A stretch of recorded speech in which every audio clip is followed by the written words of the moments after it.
এই বৃক্ষ দেখছেন আপনি? কত সবুজে ভরা, কত সুন্দর। এটার শীতল ছায়াতে সুখ পাওয়া যায়। এটার ডালে বসে পাখির আওয়াজ শুনলে সমস্ত ক্লান্তি দূর হয়ে যায়। কিন্তু এই বৃক্ষ কি শুরু থেকেই এরকমই ছিল? এটা কি সবসময় এরকমই ছিল? না। প্রত্যেক বছর হেমন্তকালের নির্মম আঘাত একে সহ্য করতে হয়। এর পাতাগুলোকে শুকিয়ে মাটিতে ফেলে দেয়, কিন্তু তবু এই বৃক্ষ অটল দাঁড়িয়ে থাকে। আর তারপর যখন বসন্তকাল উপস্থিত হয়, একে নতুন জীবন দান করে যায়। এটার মধ্যে পুনরায় ছোট ছোট ফুলের কুঁড়ি দেখা যায়। এই বৃক্ষ হেমন্তের মুখোমুখি হয়েছিল, তাই আজ সবুজে ভরা। এটা পুরনো পাতার জন্য শোক পালন না করে পরিবর্তন স্বীকার করেছিল, তাই আজ আমাদের সাথে এই সুখ ভাগ করতে পেরেছে। তাই মনে রাখবেন একটা অত্যন্ত জরুরি কথা: পরিবর্তন আর কষ্ট, এটাই সংসারের সবথেকে মহান সত্য। যারা এটা স্বীকার করে নিয়েছেন, ধরে নিন তারা ধন্য হয়ে গেছেন। রাধা রাধা। সাপ, এই শব্দটা শুনলেই মনের মধ্যে এক ধারণা তৈরি হয়। বিষে ভরা, ফোঁস আওয়াজ করা এক ভয়ানক জীব। যদি এই সাপ কারোর বাড়িতে ঢুকে পড়ে, কোলাহল সৃষ্টি হয়ে যায়। লোকে সুরক্ষিত স্থান খুঁজতে থাকে, ভিড় জমা হয়ে যায় সেই সাপের প্রাণ নেওয়ার জন্য। কিন্তু যদি এই সাপ কোনো মন্দিরে দেখতে পাওয়া যায়, তাহলে কি হবে? লোকে সেই সাপের সামনে নিজের মাথা নত করবেন, প্রার্থনা করবেন, হাত জোড় করবেন, দুধ খাওয়াবেন, তাকে শিবের আশীর্বাদ মনে করবেন। তাহলে এই বিষয়ে আপনার মতামত কি? ভাবুন, মানুষগুলো সেই একই ছিল, সাপও সেই একই। তাহলে পরিস্থিতিতে এত তফাৎ কেন? কোথাও সেই সাপের প্রাণ নেওয়া হচ্ছে, আবার কোথাও সেই সাপকে পুজো করা হচ্ছে। তফাতের কারণ হলো সংস্পর্শ আর স্থান। যখন সেই সাপ শিবের সংস্পর্শে ছিল, মন্দিরের পবিত্র আবহাওয়াতে ছিল, তখন সে দেবতুল্য হয়ে উঠেছিল। নয়তো সে আমাদের কাছে শত্রুই ছিল, তাই না? তাই নিজের জীবনে সংস্পর্শ আর স্থানের চয়ন খুব ভেবেচিন্তে করুন, কারণ এই সংসার আপনার ব্যক্তিত্বের আন্দাজ আপনার সংস্পর্শ থেকেই করবে। আর হ্যাঁ, এখানে বিষয় ধনী বা গরিবের নয়, এখানে বিষয় হলো সংস্কারী আর সদাচারীর সঙ্গে। সদাচারীর সঙ্গ সবসময় সম্মানের কারণ হয়। রাধা রাধা।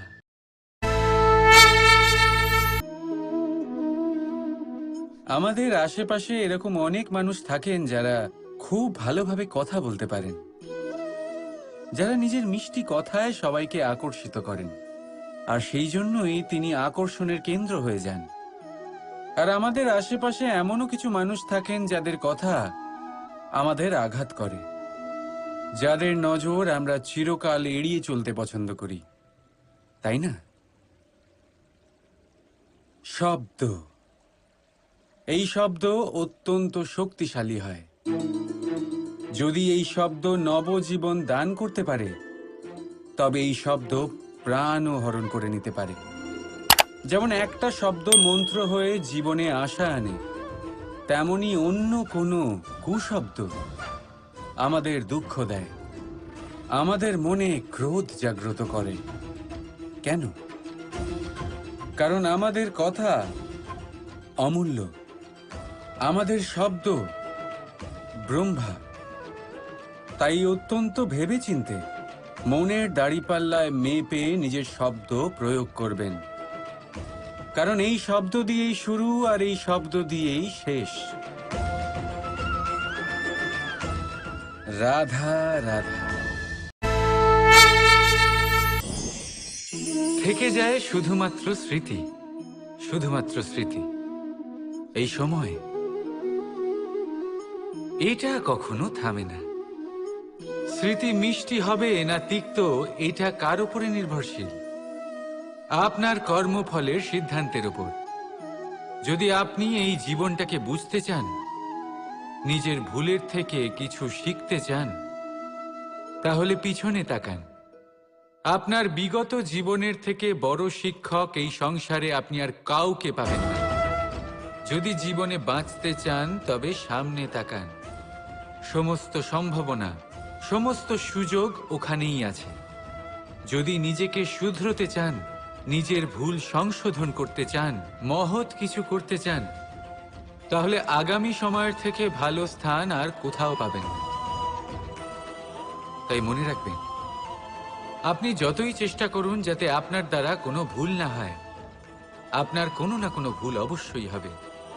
সেরকম হলে সেই ভুলের জন্য অনুশোচনা অবশ্যই করুন, তার থেকে শিক্ষাও নিন, কিন্তু সেই ভুল সংশোধন করতে কখনো ভুলবেন না। আপনার অতীতের কোনো ভুল ভবিষ্যতের একটা সুন্দর ফুলও হতে পারে। রাধা রাধা। আমরা সবাই নিজেকে স্বচ্ছ রাখতে চাই, শুদ্ধ রাখতে চাই, পবিত্র রাখতে চাই, আর দেখতে গেলে এটা হলো আমাদের কর্তব্যও বটে। এবার এটার জন্য আমরা কি না করি। যখনই আমরা সকালে উঠি, তখন উঠেই আমরা দাঁত মাজি। দিনে যখনই আমরা সময় পাই, কিছু সুগন্ধি খাদ্য খাবার চেষ্টা করি, যাতে আমাদের মুখ থেকে দুর্গন্ধ না আসে, বরং সুগন্ধ আসে। এই পা দুটো আমরা শুদ্ধ রাখার জন্য, পবিত্র রাখার জন্য যখনই আমরা বাড়ির বাইরে যাই, পাদুকা পায়ে দিয়ে যাই, আর যখন ফিরে আসি আমরা জল দিয়ে পা ধুয়ে নিই। মনে রাখবেন, সেই ব্যক্তির মুখ হলো সব থেকে বেশি পবিত্র যে মুখ দিয়ে ঈশ্বরের নাম নেওয়া হয়, যার বাণী হলো অত্যন্ত শুভ, যা মানুষের পথ প্রদর্শন করে, যা মানুষকে শান্তি দেয়। যদি এই হৃদয়কে আপনি পবিত্র করতে চান, তাহলে মানবতাকে বুঝতে হবে, মানুষের দুঃখগুলিকে বুঝতে হবে, তবেই এই হৃদয় পবিত্র হবে। এই পা দুটো যদি আপনি পবিত্র করতে চান, তাহলে কোনো তীর্থস্থানে যান। ওখানে হয়তো আপনি জানেনও না যে কতজন সৎপুরুষ, কতজন মহাপুরুষ এসেছেন। তাদের চরণের ধুলো সেখানে পড়েছে, যা আপনার চরণ শুদ্ধ করে তুলতে পারে। যদি এই হাতগুলি আপনি পবিত্র করতে চান, তাহলে এই হাত দিয়ে শুভ কর্ম করুন, দান করতে শিখুন। আর যদি এই আত্মা আপনি পবিত্র করতে চান, একটাই বিকল্প আছে, প্রেম, শুদ্ধ নিঃস্বার্থ প্রেম। এই প্রেম বিতরণ করতে থাকুন, আপনি শুদ্ধ থাকবেন, পবিত্র থাকবেন। আসুন আমার সাথে ভালোবেসে বলুন, রাধা রাধা। বাবার এক মিত্র ছিলেন, বড়ই দুঃখী ছিলেন, বিপদে পড়েছিলেন। কি করবেন? ব্যবসা ভালোভাবে চলছিল না, বাড়িতে শান্তি ছিল না, সমস্ত জায়গায় ক্ষতি হচ্ছিল। তাই উনি একজন জ্যোতিষীকে দেখালেন। জ্যোতিষী বললেন, আপনার যে বাড়ি আছে সেটা আপনার জন্য অশুভ, আপনার এই বাড়ি পাল্টে ফেলুন। উনি বাড়ি পাল্টে ফেললেন, তবুও ওনার সমস্যার সমাধান হলো না। তারপর একজন জ্ঞানী ব্যক্তি ওনাকে বললেন যে আপনার জামা কাপড়ের যে রং, সেটা বিপদকে আমন্ত্রণ জানাচ্ছে, এই জামা কাপড়গুলিকে পাল্টে ফেলুন। উনি সেগুলো পাল্টে ফেললেন, তাও সমস্যার সমাধান হলো না। আবার একজন জ্ঞানী ব্যক্তি বললেন যে আপনার আশেপাশে যে মানুষজন রয়েছে, তারা এটা চায় না যে আপনি সফল হন, তারা আপনার ক্ষতি চায়, তাদের সাথে সমস্ত সম্পর্ক ভেঙে ফেলুন। তো উনি সম্পর্ক ভেঙে ফেললেন, কিন্তু তাতেও ওনার জীবনে কোনো পরিবর্তন এলো না। তার মানে তিনি বাড়ি পাল্টালেন, জামা কাপড় পাল্টালেন, সম্পর্ক পাল্টালেন, যেটা পাল্টালেন না তা হলো স্বভাব। এই যে স্বভাব, এটা অত্যন্ত গুরুত্বপূর্ণ। এই স্বভাবই আপনার ব্যক্তিত্ব তৈরি করে। তাই নিজের স্বভাব শুধরে ফেলুন, তাতে ভালো পরিবর্তন আনুন, সবকিছু ভালোই হবে। রাধা রাধা। বর্ষার ঋতু যখনই আসে আনন্দ এবং উচ্ছ্বাসে মন ভরিয়ে তোলে। কখনো আপনি এটা ভেবে দেখেছেন যে এই বর্ষা যা আমাদের মনকে উচ্ছ্বাসে ভরিয়ে তোলে, সে নিজে কতটা পরিশ্রম করার পরে আমাদের কাছে আসে? নদী হোক, সরোবর হোক, সমুদ্র হোক, তাকে সূর্যের তাপ সহ্য করতেই হয়। বাষ্প হয়ে আকাশে উড়ে যেতেই হয়, আকাশে গিয়ে কঠোর শীতলতার সম্মুখীন হতেই হয়, সেই ঠান্ডা সহ্য করতেই হয়। আর তারপর এই বর্ষা আমাদের গায়ে ঝরে পড়ে, কারোর তৃষ্ণা নিবারণ করে, আবার কাউকে আশ্বাস দিয়ে যায়। সেইভাবে জীবনে যদি আমাদের কোনো বড় কাজ করতে হয়, তাহলে আমাদের কঠোর এবং নিরন্তর পরিশ্রম করতেই হবে। আর যে ব্যক্তি এই পরিশ্রম করার পরেও, কোনো একটি নির্দিষ্ট স্থানে পৌঁছে যাবার পরেও বিনম্র থাকেন, সেই ব্যক্তি অমরত্ব লাভ করেন। তিনি হলেন সেই ব্যক্তি যাকে সমগ্র সংসার ভালোবাসেন। তাহলে সবসময় মনের মধ্যে বিনম্র ভাব বজায় রাখুন আর আমার সাথে ভালোবেসে বলুন, রাধা রাধা।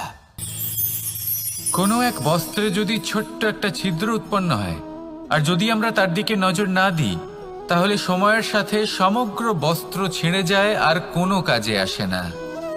যদি কোনো একটা নৌকাতে ছোট্ট একটা ছিদ্র উৎপন্ন হয়, তাহলে সময়ের সাথে পুরো নৌকাই জলে ডুবে যায়। লক্ষ্যের দিকে অগ্রসর হওয়ার সময় একটা ছোট্ট ভুল আপনি যদি করে ফেলেন, তাহলে আপনাকে তা লক্ষ্যের থেকে দূরে করে দিতে পারে। এমনটা এই সম্পর্কের সাথেও হয়ে থাকে। কোনো একটা ছোট্ট কথা, একটা ছোট্ট মনোমালিন্য যদি সম্পর্কে আসে এবং সেটা না মেটানো হয়, তাহলে সেই সমগ্র সম্পর্কটা অনেক বড় বড় সম্পর্ক ভেঙে যেতে পারে। যদি আপনার সম্পর্কে ছোট্ট একটা ছিদ্র উৎপন্ন হয়, তাহলে প্রেমের সূচ আর স্নেহের সুতো দ্বারা সেলাই করে ফেলুন, যাতে আপনার এই সম্পর্ক অটুট থাকে এবং প্রেম দ্বারা পরিপূর্ণ থাকে। আসুন আমার সাথে ভালোবেসে বলুন, রাধা রাধা। জীবনে সাফল্য এবং অসফলতা আপনার বল, আপনার শক্তির উপরে নির্ভরশীল নয়, আপনার মানসিকতার উপর নির্ভরশীল।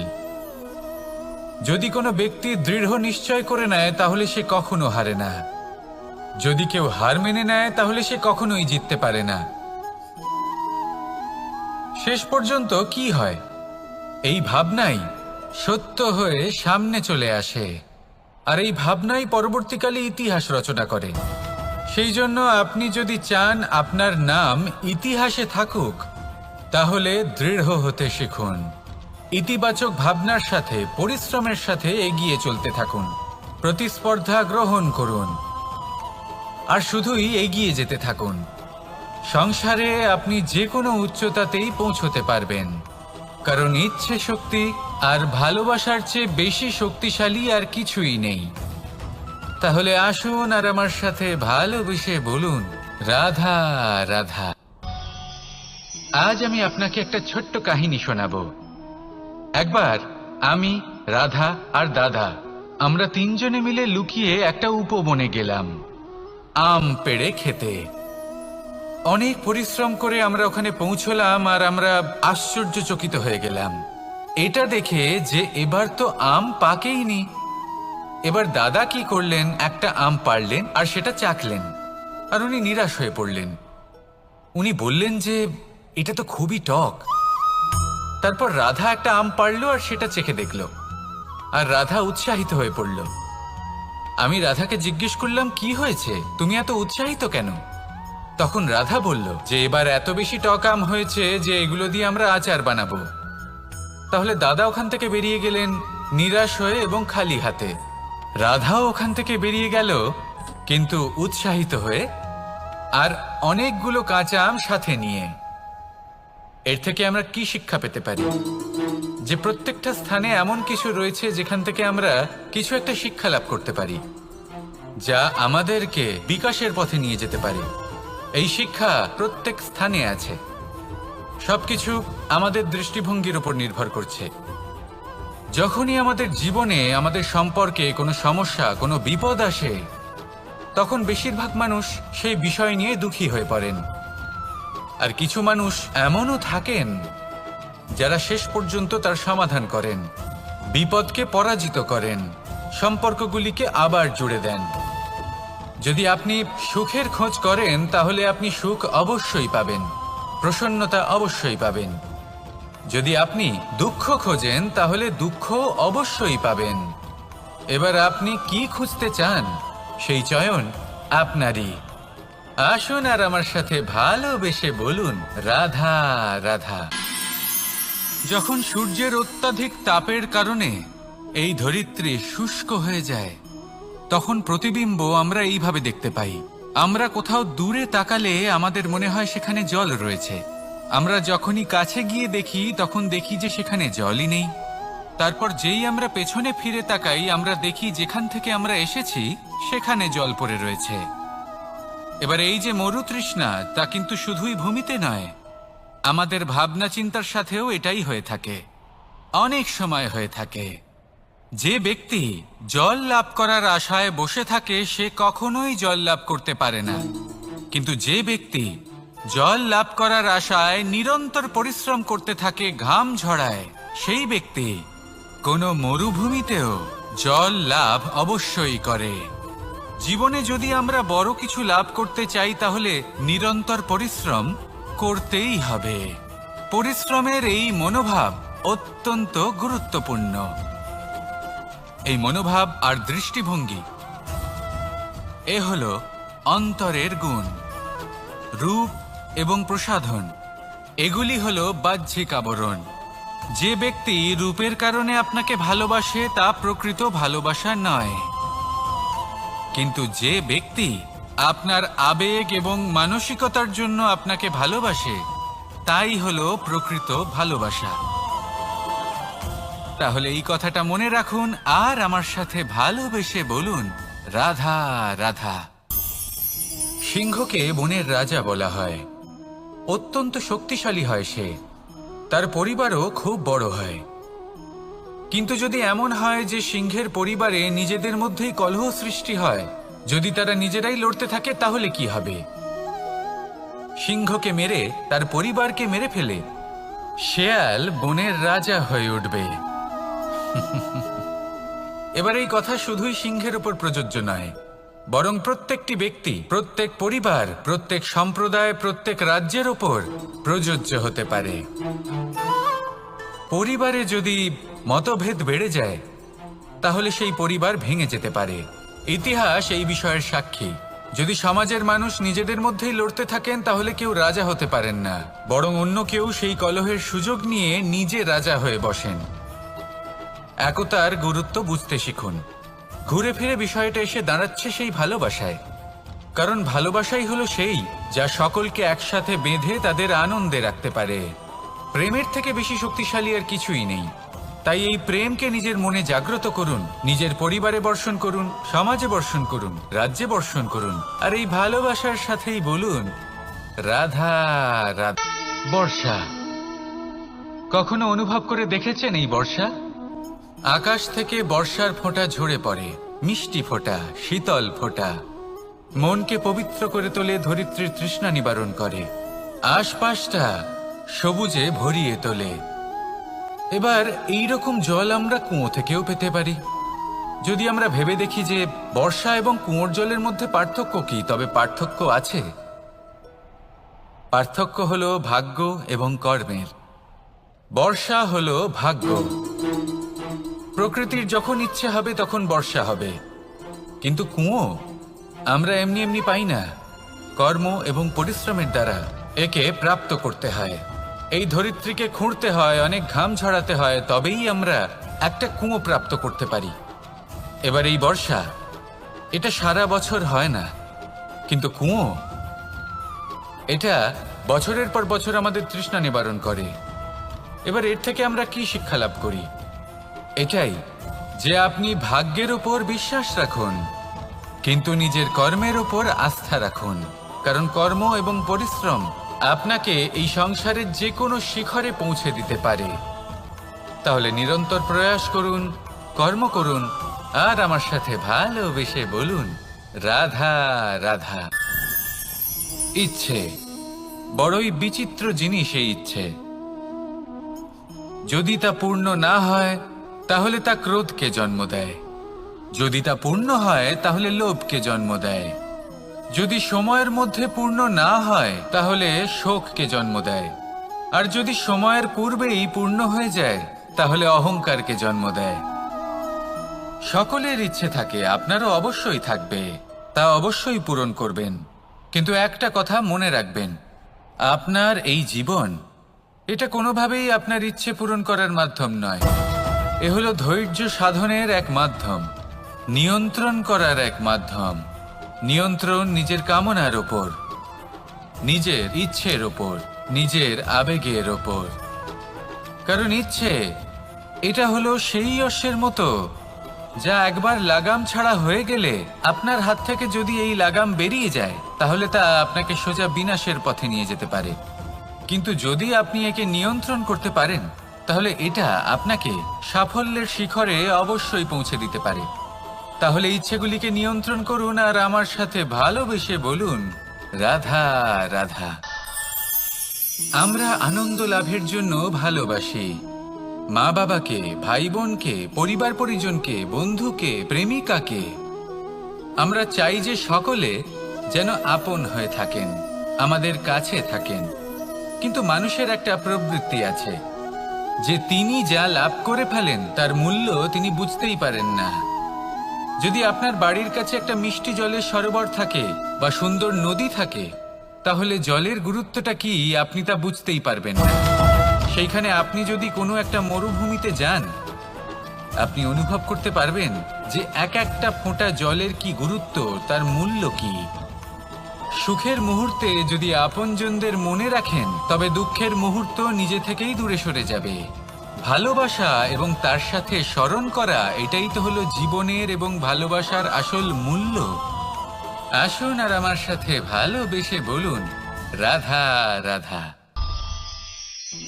একটা জলের ফোঁটাকে ফোঁটা নামে সম্বোধন করা হয়। অনেক ফোঁটা একত্রিত হলে সাগরের রূপ ধারণ করে। শুধু একটা পাতাকে পাতা বলা হয়, অন্য অনেক পাতার সাথে একত্রিত হলে তা গ্রন্থের রূপ ধারণ করে। একটা মাত্র সুতো অন্য সুতোর সাথে মিলিত হলে বস্ত্রের রূপ ধারণ করে। অনেক সংখ্যক ইট একত্রিত হলে মহলের রূপ ধারণ করে। সৈন্যরা একত্রিত হলে সৈন্যদল তৈরি হতে পারে। এটা হলো শক্তি সংগঠনের, এটাই হলো শক্তি একতার। তা সে বনস্পতি হোক বা কোনো ব্যক্তিই হোক, কোনো মনোভাবই হোক, যদি একা থাকে তাহলে দুর্বল হয়ে পড়বে। যদি সংগঠিত থাকে তাহলে শক্তিও বাড়বে আর আপনাকে সামনে এগিয়েও নিয়ে যাবে। তাই এই একতায় বিশ্বাস রাখুন আর আমার সাথে ভালোবেসে বলুন, রাধা রাধা। জীবন কিসের উপর নির্ভরশীল? ধনের ওপর, বৈভবের ওপর, নিঃশ্বাসের ওপর? না, এই জীবন নির্ভরশীল বিশ্বাসের ওপর। বিশ্বাস নিজের ওপর, বিশ্বাস আমাদের আপনজনের ওপর।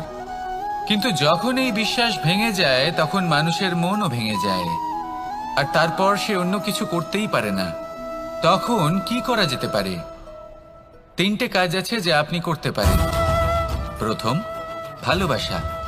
যাকে আপনি ভালোবাসেন, যারা আপনাকে ভালোবাসে, ভুল যারই হোক না কেন, তার কাছে ক্ষমা চাইতে কখনোই সংকোচ বোধ করবেন না। দ্বিতীয় হলো বিশ্বাস। যারা আপনাকে ভালোবাসেন, আপনাকে বিশ্বাস করেন, তাদের বিশ্বাস কখনো ভাঙবেন না। তৃতীয় হলো আশা। যারা আপনাকে ভালোবাসেন, আপনাকে বিশ্বাস করেন, তাদের আশা আপনার সাথে জড়িত। তাদের থেকে কখনো কিচ্ছু লুকোবেন না। এই 3টে কাজ করুন আর এই জীবন সুপ্রসন্ন হয়ে বলবে, রাধা রাধা। আমি মনুষ্যরূপে জন্ম নিয়েছি এবং সমস্ত কর্ম এই রূপেই করেছি। কিন্তু আশ্চর্যের বিষয় হলো যে আজও মানুষ আসেন এবং হাত জোড় করে প্রার্থনা করেন যেন আমি ওনাদের সহায়তা করি। আপনাদের একটা কথা বলতে চাই। আমি সকলকে সাহায্য করতে পারবো না, কিন্তু আমি শিক্ষা অবশ্যই দিতে পারবো, জ্ঞান প্রদান করতে পারবো, এমন কিছু জ্ঞান যার ভিত্তিতে মানুষ যা চাইবেন তাই লাভ করতে পারবেন যদি সঠিক কর্ম করতে থাকেন। যখন কংসের অসুররা গোকুলে ধ্বংসলীলা চালাচ্ছিলেন তখন আমি কারোর থেকে সাহায্য চাইনি। আমি দাঁড়িয়েছিলাম এবং আমি তার বিরোধিতা করেছিলাম। সবাই বলেন যে আমি ছোট্ট একটা আঙুলে গোবর্ধন পর্বত তুলেছিলাম, কিন্তু আমি কি ওখানে একা ছিলাম? কখনোই নয়। আমার সাথে অসংখ্য গোকুলবাসী, অসংখ্য বর্ষণাবাসী ছিলেন, নিজের হাতে একটা লাঠি নিয়ে। ওনাদের মনোবল, ওনাদের আশীর্বাদ আমার সাথে ছিল। মহাভারতে আমি শুধুই শিক্ষক ছিলাম, আমি শুধুই শিক্ষা দিয়েছি। লক্ষ্য সাধন করেছে অর্জুনই, যুদ্ধ করেছে অর্জুনই এবং জয়ীও হয়েছে অর্জুনই। আমি শুধুই শিক্ষা দিতে পারি। অবশেষে আপনাকে শুধু এটুকুই বুঝতে হবে যে ঈশ্বর সবকিছু করতে পারেন না, করতে হবে আপনাকে। ঈশ্বর আপনাকে আশীর্বাদ করতে পারেন যে কাজ আপনি মন থেকে করবেন সেটা অবশ্যই পূরণ হবে। সেই জন্য নিজের লক্ষ্যের পথে এগোতে থাকুন। চেতনা, বিবেক এবং পরিশ্রমের দ্বারা আপনার যা যা স্বপ্ন আছে, যা লক্ষ্য আছে, আপনি অবশ্যই লাভ করবেন। আর এই মন সুপ্রসন্ন হয়ে বলবে, রাধা রাধা। কখনো কখনো এমন হয় আমরা আমাদের বাড়ির উঠোনে বীজ বপন করি, আর তা বিকশিত হয় একটা সুন্দর বৃক্ষে। তার শাখাগুলি প্রতিবেশীর বাড়ি পর্যন্ত পৌঁছয়। ফলের বর্ষণ প্রতিবেশীর বাড়িতেও হয়ে থাকে। আর আমরা ভাবি গাছ আমরা উৎপন্ন করব আর ফল খাবেন আপনারা। এই কেমন কথা হলো? আপনাকে এই কথা বুঝতে হবে যে এসব হলো ভৌতিক বস্তু, সাংসারিক বস্তু। কখনো নিজের বাড়ির বাগানে ভালোবাসার গাছ বপন করে দেখুন। তার শাখাও প্রতিবেশীর বাড়ি পর্যন্ত পৌঁছবে, ফলের বর্ষণ সেখানেও হবে। কিন্তু সেই ফল চাইতে আপনাকে যেতে হবে না, সেই ফল দ্বিগুণ মাত্রায় আবার আপনার কাছেই ফিরে আসবে। তাই নিজের বাড়িতে আর নিজের মনে ভালোবাসার গাছ উৎপন্ন করুন। এই জীবন প্রসন্ন হয়ে বলবে, রাধা রাধা। আমাদের জীবন হলো একটা উপবনের মতো, যেখানে কাঁটাও আছে আবার ফুলও আছে। আর যদি আপনি ফুল লাভ করতে চান তাহলে কাঁটার সংস্পর্শে তো আপনাকে আসতেই হবে। এটাই জীবনের সত্য। আমাদের জীবনে, আমাদের পরিবারে, আমাদের সমাজে দেখবেন ভিন্ন ভিন্ন ধরনের মানুষ আছে। কেউ আছেন দুর্জন, কেউ সজ্জন, কেউ শত্রু হন তো কেউ মিত্র। যদি আপনি দুর্জনদের কাছে যান তাহলে শুধুই কষ্ট পাবেন, যদি আপনি শত্রুর কাছে যান তাহলে ঝামেলায় জড়িয়ে পড়বেন। তার চেয়ে ভালো আপনি সজ্জনদের কাছে যান, আনন্দ এবং জ্ঞান লাভ করবেন। নিজের মিত্রদের কাছে যান, আপনি সাহস লাভ করবেন। আরও একটা কথা বলি, এই জীবন এত বড়ও নয় যে আপনি প্রত্যেক সমস্যায় প্রত্যেক মানুষের সাথে ঝামেলায় জড়াবেন। শুধু যার সাথে আপনার মনের মিল হবে তাকে প্রণাম করুন, আর যার সাথে মনের মিল হবে না তাকে দূর থেকে প্রণাম করুন। কিন্তু মনের মধ্যে থেকে প্রেমের বোধ কোথাও যেতে দেবেন না, কারণ এই ভালোবাসাই শেষ মুহূর্তে আপনার উচিত পথ প্রদর্শন করবে। তাই এই ভালোবাসাকে মনে জাগ্রত রাখুন, আর এই ভালোবাসার সাথেই বলুন, রাধা রাধা। কখনো আপনি কোনো গোয়াল দেখেছেন? অধিক মাত্রায় গোবর পড়ে থাকে আর ওখানে এক ধরনের পোকা দেখতে পাওয়া যায়, যাকে গুবরে পোকা বলা হয়। এরা কি করে? সারা দিন সেই গোবরেই বাস করে। সেই গোবরকে গোল আকৃতি প্রদান করে নিজের বাসার দিকে নিয়ে যাওয়ার চেষ্টা করে। অনেক পরিশ্রম করার পরে সেই গোবরের টুকরোগুলো নিজের বাসার দিকে নিয়ে যায় আর বুঝতে পারে ওর বাসা তো খুবই ছোট, আর এই গোবরের টুকরো তো অত্যন্ত বড়। এ তো বাসাতে প্রবেশ করতেই পারবে না। তাও চেষ্টা করতে থাকে, শেষ পর্যন্ত অসফল হয় আর সেই পোকা একাই বাসাতে ঢুকে যায়। এরকম মানুষের সাথেও হয়ে থাকে। সমস্ত জীবন মানুষ ধন, স্বর্ণ, সুখ স্বাচ্ছন্দ্য এই সব কিছু অর্জন করতে ব্যস্ত থাকে, আর যখন সময় আসে এই সংসারকে ত্যাগ করে চলে যাওয়ার, তখন সে বুঝতে পারে যে এই সবকিছু তো আমি নিজের সাথে নিয়ে যেতেই পারবো না। মনে দুঃখ নিয়ে সংসার থেকে বিদায় নেয় সে।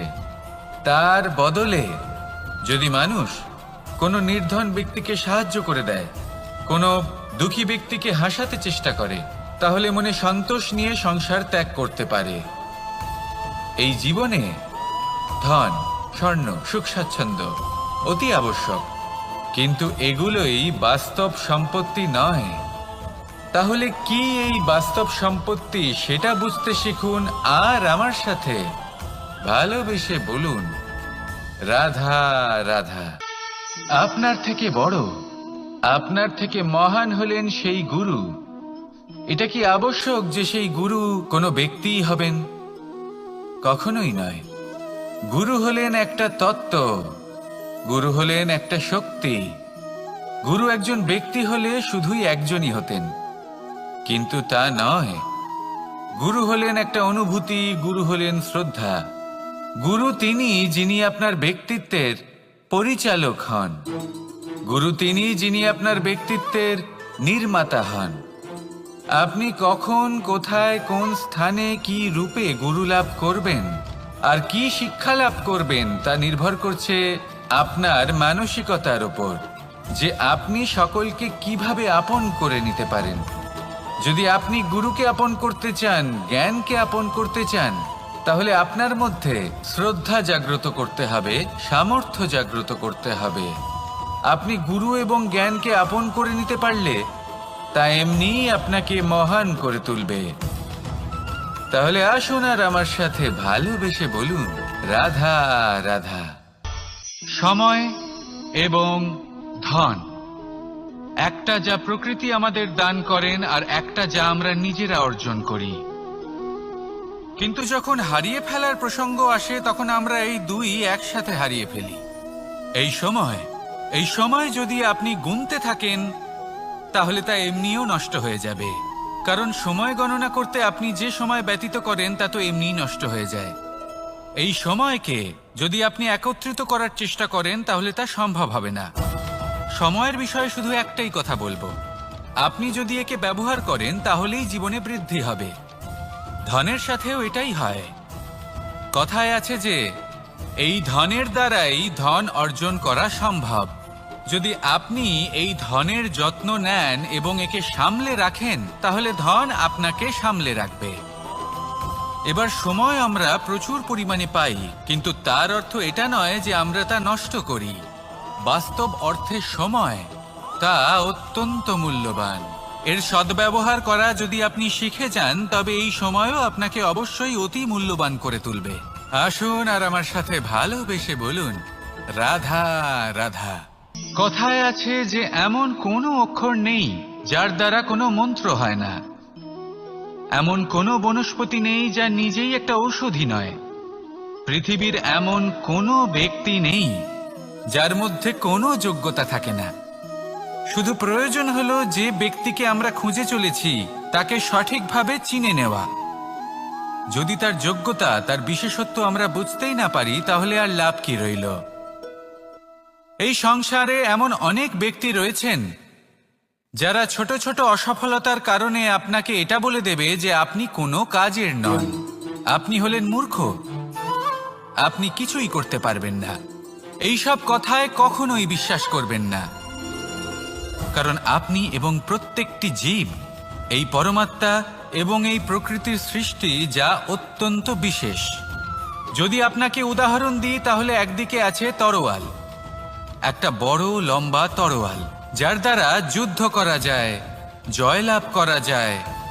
আর অন্যদিকে রয়েছে একটা ছোট্ট সূচ, কিন্তু যে কাজ একটা ছোট্ট সূচ করতে পারে তা একটা তরোয়াল দ্বারা সম্ভব নয়।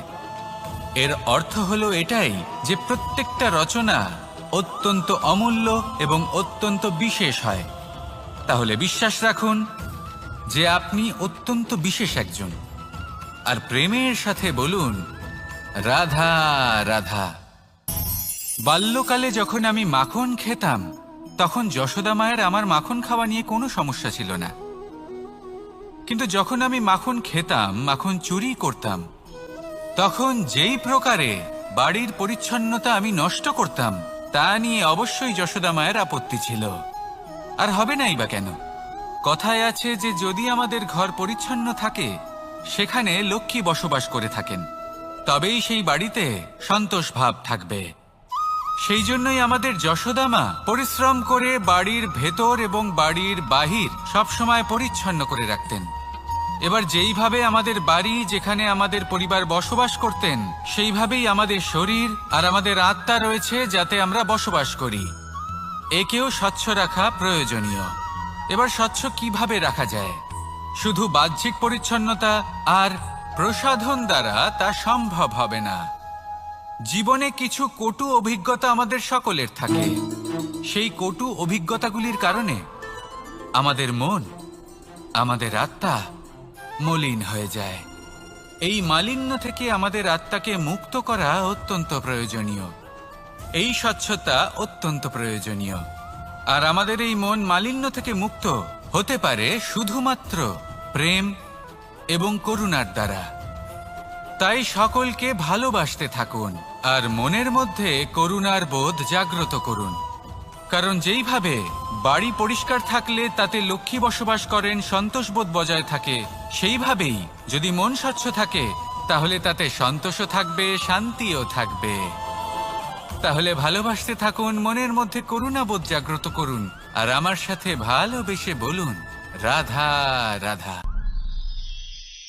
আপনি কখনো রেশমের কীট দেখেছেন? নিজের সুরক্ষার জন্য সে নিজের লালা থেকে একটি সুতো উৎপন্ন করে আর সেই সুতো দ্বারা নিজেকে পেঁচিয়ে নেয়, প্রকৃতি এবং অন্য জীবজন্তুর হাত থেকে সুরক্ষার জন্য। কিন্তু যখন সেই সুতো শুকিয়ে যায় তখন কি হয়? তা একটা খোলসে পরিণত হয়, এত সবল হয়ে যায় যে সেই রেশমের কীট তা ভেঙে বাইরে বেরিয়েই আসতে পারে না।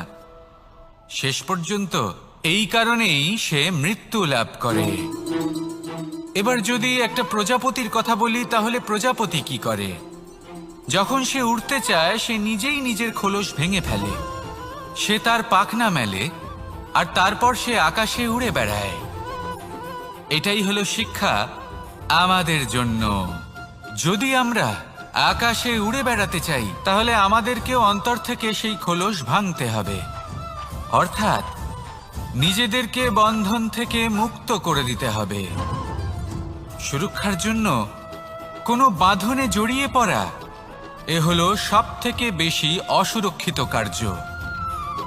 জীবনে সুরক্ষার ভয় থাকাটা উচিত, কিন্তু তা যদি অত্যাধিক হয়ে যায় তাহলে তা আপনাকে এতটাই দুর্বল করে দেবে যে আপনি নিজেরই সুরক্ষার চক্র ভেঙে বেরোতেই পারবেন না।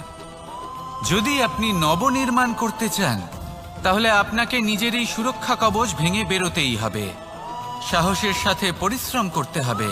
আর যদি আপনি এটা করতে পারেন তাহলে আপনার উড়ান কেউ আটকাতে পারবে না। আসুন আমার সাথে ভালোবেসে বলুন, রাধা রাধা। মানুষ, কোন ব্যক্তির নির্মাণ হয় কিভাবে? কেউ বলবেন পঞ্চতত্ত্বের দ্বারা, কেউ বলবেন আত্মা, দেহ ও চেতনার দ্বারা, কেউ বলবেন ঈশ্বরের কৃপার দ্বারা, তো কেউ বলবেন এই প্রকৃতির পরীক্ষার দ্বারা। না, মানুষের নির্মাণ হয়ে থাকে বিশ্বাস দ্বারা। ব্যক্তি তখনই গড়ে ওঠেন যখন ব্যক্তিত্ব থাকে, ঠিক কিনা? আর ব্যক্তিত্ব তখনই হবে আর সেরকমই হবে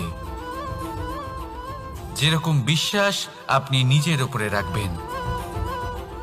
যদি আপনি মনে করেন আপনি বিষের ন্যায় হবেন তাহলে আপনি বিষাক্তই হবেন। যদি আপনি এটা মনে করেন যে আপনি অমৃতের ন্যায় হবেন তাহলে আপনি অমরই হয়ে যাবেন। যদি আপনি নিজের উপরে বিশ্বাস রাখেন যে আপনি সংসারের সব থেকে উঁচু পর্বতের শিখরে পৌঁছতে পারবেন তাহলে আপনি অবশ্যই পৌঁছবেন। যদি আপনার এরকম মনে হয় যে আপনি এরকম কখনো করতে পারবেন না তাহলে এরকম কখনোই হবে না। ভেবে দেখবেন। বিশ্বাসের মধ্যেই বিশ্ব বাস করে থাকে। তো আপনার অস্তিত্ব কেন করবে না? যেমন বিশ্বাস আপনি নিজের উপরে রাখবেন, তেমনই আপনি হয়ে উঠবেন। সেই জন্য নিজের উপরে বিশ্বাস রাখুন। আর হ্যাঁ, ভালোবেসে বলুন, রাধা রাধা। শত্রুতা। একজন মানুষ অন্য মানুষের সাথে শত্রুতা করে বসেন। দুজন ঘনিষ্ঠ বন্ধু, এমনও এক সময় আসতে পারে যখন এনারা একে অপরের শত্রু হয়ে ওঠেন। এর অনেকগুলো কারণ হতে পারে, কিন্তু মূল কারণ হলো আলোচনা। আগে হ্যাঁ, আপনি যদি কারোর বিষয়ে আলোচনা করেন তাহলে সে আপনার শত্রু হয়ে যেতে পারে। এবার মনে একটা প্রশ্ন আসতে পারে যে এটা কিভাবে সম্ভব হতে পারে? আলোচনা, এটা তো অত্যন্ত জরুরি। যদি আমি নিজের বন্ধুর খারাপ কাজের বিষয়ে আলোচনাই না করি তাহলে সে শুধরবে কি করে? এ কথা সত্যি যে আলোচনা আবশ্যক, কিন্তু তার থেকেও বেশি গুরুত্বপূর্ণ এবং আবশ্যক হলো আপনার এই সিদ্ধান্ত। সিদ্ধান্ত এটাই যে আপনার এই আলোচনা কোন স্থানে করবেন। যদি এটা সবার সামনে করবেন ভাবেন, তাহলে তা অপমানও হয়ে যেতে পারে। যদি এটা আলাদাভাবে করেন তাহলে তা পরামর্শ হয়ে যায়। অপমান কেউ স্বীকার করতে পারেন না, কিন্তু পরামর্শ সকলের ভালো লাগে। তাহলে যদি আপন কারোর জন্য ভালো কিছু চান, কাউকে শুধরে দিতে চান, আর আপনার মনে হয় আলোচনা আবশ্যক, তাহলে সর্বপ্রথম সময়, পরিস্থিতি আর স্থানের কথা মনে রাখবেন। নয়তো এই আলোচনা আপনাকে খুব ভোগাতে পারে। তাহলে আসুন আমার সাথে ভালোবেসে বলুন, রাধা রাধা।